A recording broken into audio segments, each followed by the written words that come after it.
One thing that I learned very quickly with buying a off-grid property that already had an established solar and generator and battery system in the house was that I need to learn a lot about it. I came into this property buying this with no experience in solar or generators or batteries for that matter, and as much as this system was kind of set up and ready to go and self-contained for the most part, it still requires maintenance, it still requires attention, and it's really important to understand how it actually functions and what to do when things are not functioning. So with my replacement of my main generator, the new generator I have installed is still not fully set up yet, but I'm getting very close with it.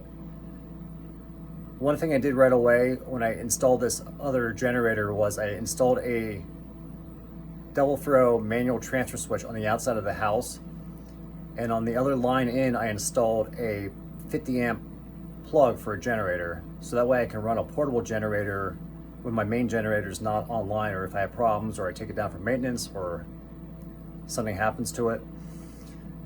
So I installed this, but then when I first got it all hooked up, I tried running a portable generator and I was having all kinds of problems. The main problem is that the inverter would accept the AC input, but what was happening is that the inverter was trying to pull way too much power out of the generator, and the generator just couldn't handle it. And it was literally, you could literally hear it pulling the generator down outside to the point where it caused the generator to stumble, and I would be getting all kinds of errors on my screen here behind me that kind of controls all the elements of my inverter. So, and occasionally you might see it blink red on the screen because it still is having some issues. But one thing that I figured out to do was to tell the inverter to accept a much lower AC input. And it was kind of back and forth with the solar company that installed this, and they were a good help with helping me figure out the settings that I needed to change, but it's still not quite right yet, and I'm thinking part of the problem is the actual generator itself. The one I'm using right now is basically a 5K generator, and I had to put the amperage down really far for how much the AC charge controller would pull in for the inverter, for the battery, because it just doesn't like running at anywhere near full capacity of that generator. It doesn't want to run at 80% of it. I'm basically running it right now about a third of its power output, and even with that I'm still having issues. Now the red light that's blinking is letting me know that there's a voltage issue, so it'll come on for a couple seconds or like half a second, flash. Now if I look at the details of the fault, it'll show me AC voltage too low, and then immediately it goes back to AC voltage okay. So, and it seems to be doing a lot right now. I just bumped down the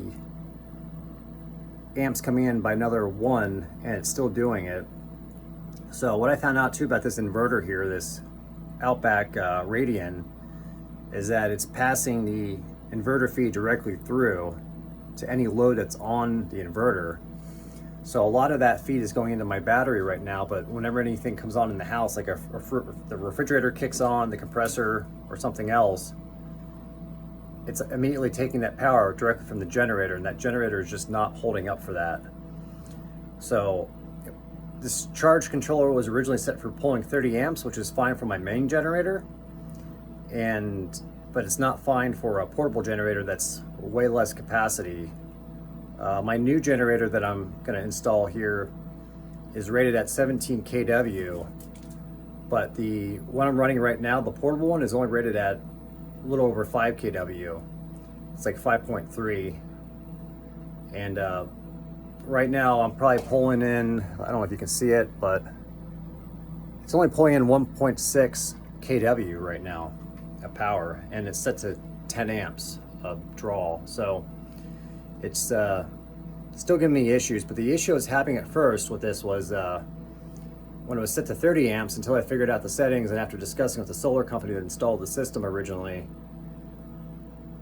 it was pulling the generator down so much that the inverter was actually rejecting the power. It was actually kicking off, and I'd lose the AC input, and then it would immediately try to reestablish and turn back on, and it was going on and off a lot. And I figured that's probably not the best for the inverter or for anything in the house that may be sensitive. So eventually, once I put the amperage down to 10 amps, it's behaving a lot better. Now tonight it's not. The other days I've been running it for an hour and had very little issues, but now it seems to be causing a lot of issues again. And again, I believe it's the generator outside. It's the engine's not always running the smoothest, even though I keep adjusting the choke, but it still isn't exactly running smoothly, which is probably causing the fluctuation in the voltage, which is now showing up as an error on the screen here. So I'll probably tweak it some more if I can, but I really wanted to have an additional source of input for my system here, other than just the main generator. I wanted to have a plug-in ability, but I think that may require eventually getting a better portable generator that's maybe capable of more power or maybe a little bit cleaner running.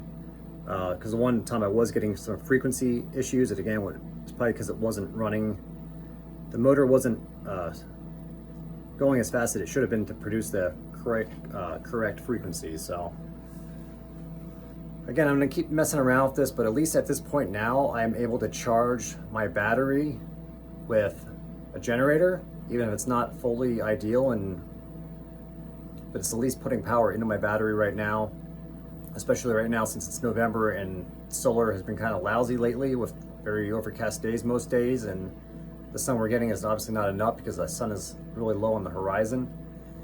So at least this is a win for now until I can get the main generator online. So that's where we are at, and that's where we're going to go from here.